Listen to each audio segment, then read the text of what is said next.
1996 کی ایک سرد دوپہر تھی۔ شکاگو لا سکول کے ایک ٹھنڈے کوریڈور تھے اور وہ ان برآمدوں میں آہستہ آہستہ چل رہا تھا۔ اس کے ایک ہاتھ میں بریف کیس تھا اور دوسرے ہاتھ میں فائلیں تھیں۔ اس کے چہرے پر فکر کی کئی لکیریں بکھری تھیں۔ وہ اس عالم میں اسٹاف روم میں داخل ہوا۔ اس کے زیادہ تر کولیگز کافی کے مگ اٹھا کر ایک دوسرے سے گپ شپ لگا رہے تھے۔ اس نے فائلیں اور بریف کیس میز پر رکھا اور مسکراتا ہوا دوست کے پاس پہنچ گیا۔ دوست نے مسکرا کر پوچھا، آج کا دن کیسا گزرا؟ اس نے گرم جوشی سے جواب دیا، بہت اچھا۔ اس کا دوست ماہر نفسیات تھا اور وہ شکاگو لا سکول میں مجرموں کی نفسیات پڑھاتا تھا۔ وہ فوراً اس کی کشمکش تک پہنچ گیا۔ تم کیا سوچ رہے ہو؟ اس کے دوست نے اس سے براہ راست سوال کیا۔ وہ مسکرایا اور بڑے یقین سے بولا، میں نے امریکہ کا صدر بننے کا فیصلہ کر لیا۔ دوست نے غور سے اس کی طرف دیکھا اور مسکراتے ہوئے پوچھا، آر یو سیریس؟ اس نے اس بات میں سر ہلایا اور بولا، پاگل پن کی حد تک سیریس۔ اس کے دوست نے اس کا ہاتھ پکڑا۔ دونوں کھڑکی سے چند قدم پیچھے ہٹے اور کرسیوں پر آ کر بیٹھ گئے۔ نفسیات دان دوست نے چند لمحے سوچا اور پھر ٹھہرے ٹھہرے لہجے میں بولا، میں تمہارے آئیڈیا کے ساتھ اتفاق نہیں کرتا۔ اس نے پوچھا، کیوں؟ وہ بولا، اس کی 3 وجوہات ہیں۔ نمبر 1، تمہاری رنگت، تم سیاہ فام ہو اور امریکہ کی تاریخ میں صدر تو رہا دور، آج تک کوئی سیاہ فام کسی کلیدی عہدے تک بھی نہیں پہنچ سکا۔ نمبر 2، تمہارا والد مسلمان تھا، تمہارا سوتیلا والد بھی مسلمان تھا اور امریکہ ابھی اتنا لبرل نہیں ہوا کہ وہ تمہارا یہ جرم معاف کر دے۔ اور نمبر 3، تمہارے خاندان میں آج تک کوئی سیاست دان نہیں گزرا۔ چنانچہ میں یہ سمجھتا ہوں انسان کو کوئی ایسا کام نہیں کرنا چاہیے جس کا اسے تجربہ نہ ہو، جس میں کامیابی کے امکانات کم ہوں اور جس کی پہلے کوئی مثال بھی موجود نہ ہو۔ اس کا دوست خاموش ہو گیا۔ اس نے غور سے دوست کی بات سنی اور اس کے بعد بولا، میرے پاس بھی اپنے اس فیصلے کی 3 وجوہات ہیں۔ نمبر 1، امریکہ تبدیل ہو رہا ہے۔ امریکہ کے 80% لوگ مڈل کلاس ہیں، ان میں سے اکثریت گوروں کی ہے اور مجھے ان گوروں کی آنکھوں میں اپنے لیے ہمدردی محسوس ہوتی ہے۔ اس ہمدردی کی وجہ 500 سال کا وہ جبر ہے جو گوروں نے میری رنگت اور میری نسل سے روا رکھا۔ امریکہ کا مڈل کلاس گورا آج اس زیادتی پر شرمندہ ہے۔ میں اس شرمندگی کا فائدہ اٹھا سکتا ہوں۔ وہ رکا، اس نے سوچا اور دوبارہ بولا، میں نے تاریخ کا بڑے غور سے مطالعہ کیا۔ مجھے تاریخ نے بتایا دنیا میں کسی قوم کا صبر کبھی ضائع نہیں جاتا۔ اس ملک کے سیاہ فاموں نے 500 سال تک صبر کیا۔ مجھے محسوس ہوتا ہے اب اس صبر کے نتیجے کا وقت آ چکا ہے۔ میں اب اس وقت کا فائدہ اٹھا سکتا ہوں۔ نمبر 2، میرا کالا رنگ اور میرے والد کا مسلمان ہونا میری سب سے بڑی طاقت ہے۔ میں اپنی کمزوریوں سے واقف ہوں اور میں اپنی کمزوریوں کو بڑی آسانی سے اپنی قوت بنا سکتا ہوں۔ اور نمبر 3، میں یہ سمجھتا ہوں انسان قدرت کی واحد مخلوق ہے جس کے لیے دنیا میں کوئی چیز ناممکن نہیں۔ جس انسان نے سمندر میں اترنے اور ہواؤں اور فضاؤں میں تیرنے کا فن سیکھ لیا، جس نے خلیہ کے اندر کی دنیا جان لی، اس انسان کے لیے امریکہ کا صدر بننا زیادہ مشکل نہیں۔ وہ خاموش ہو گیا۔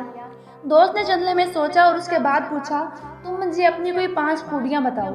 وہ چند لمحے خاموش رہا اور اس کے بعد بولا، میری پہلی خوبی میں ہارنے کے بعد حوصلہ نہیں ہارتا۔ دوسری خوبی، میں جب کوئی کام شروع کرتا ہوں تو پھر اس میں وقفہ نہیں آنے دیتا۔ میری تیسری خوبی، میں عام لوگوں کی نفسیات سمجھتا ہوں۔ میں ان کے جذبات، احساسات اور ضروریات کو سمجھتا ہوں۔ میری چوتھی خوبی اخلاص ہے۔ میں نے آج تک کسی کو دھوکہ نہیں دیا۔ میں نے کبھی وعدہ نہیں توڑا۔ میں نے کبھی سلے کو سامنے رکھ کر نیکی نہیں کی۔ اور میری 5ویں خوبی امید ہے۔ میں برے سے برے حالات میں بھی امید ہاتھ سے نہیں جانے دیتا۔ میرے دوست میرے بارے میں کہتے ہیں، اگر اسے جلتے ہوئے تندور میں پھینک دیا جائے تو یہ اپنے پسینے سے آگ بجھانے کی کوشش شروع کر دے گا۔ وہ خاموش ہو گیا۔ اس کے دوست نے چند لمحے سوچا اور اس کے بعد بولا، میں تمہیں ایک چھٹی خوبی کا تحفہ دینا چاہتا ہوں۔ وہ خاموشی سے اس کی طرف دیکھنے لگا۔ دوست بولا، میں نے دنیا کے تمام بڑے لیڈروں میں ایک مشترکہ خوبی دیکھی، یہ تمام لوگ مسکراہٹ اور سنجیدگی کے استعمال کے ماہر تھے۔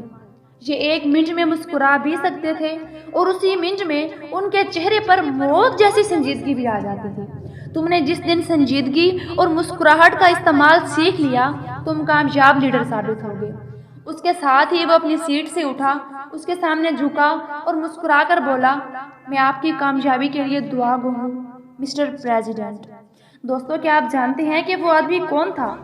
وہ آدمی شکاگو لا اسکول کا استاد باراک حسین اوباما تھا۔ اس نے 1996 میں ایک ناممکن کام کا بیڑا اٹھایا۔ وہ تمام ملاقاتیوں سے پوچھتا تھا، تم امریکہ کو کیسا دیکھنا چاہتے ہو؟ 80% لوگ جواب دیتے، ہم امریکہ کو تبدیل ہونا دیکھنا چاہتے ہیں۔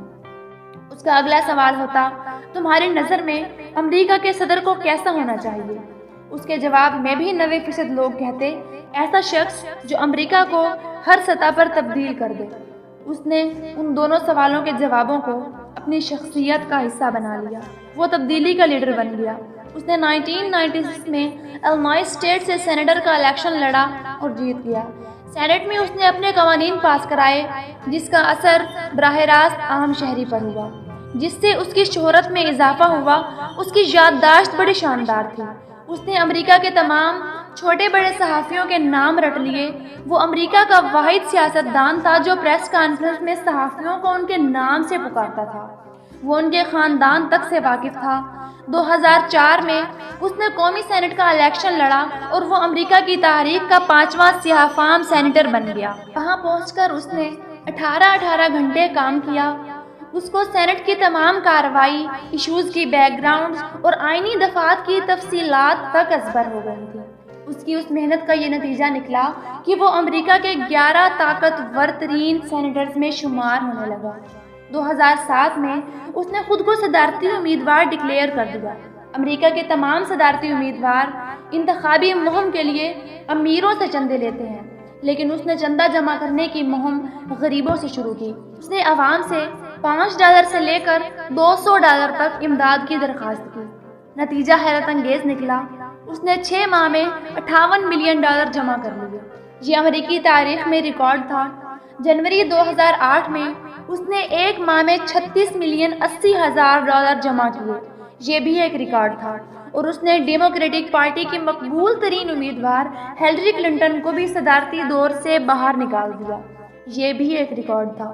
باراک حسین اوباما 4 نومبر 2008 کو امریکہ کا نیا صدر منتخب ہو گیا۔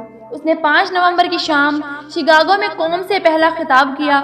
اس خطاب میں اس نے آسمان کی طرف دیکھ کر نعرہ لگایا، دنیا میں کوئی چیز ناممکن نہیں۔ اور اس کے ساتھ ہی شکاگو کی پوری فضا گونج اٹھی، دنیا میں کوئی چیز ناممکن نہیں۔ اوباما نے سچ کہا، واقعی دنیا میں کوئی چیز ناممکن نہیں، بس حوصلہ، امید، ہمت، محنت، اخلاص اور ویژن چاہیے۔ اور ایک سیاہ فام انسان صرف 12 سال میں دنیا کی واحد سپر پاور کا صدر بن جاتا ہے۔ اور باراک حسین اوباما دنیا کے ان تمام نوجوانوں کے لیے مشعل راہ ہے جو مشکل کو ناممکن سمجھتے ہیں، جنہیں اپنی ذات اور اللہ کی قدرت پر یقین نہیں، جو خود کو حقیر اور کمزور سمجھتے ہیں۔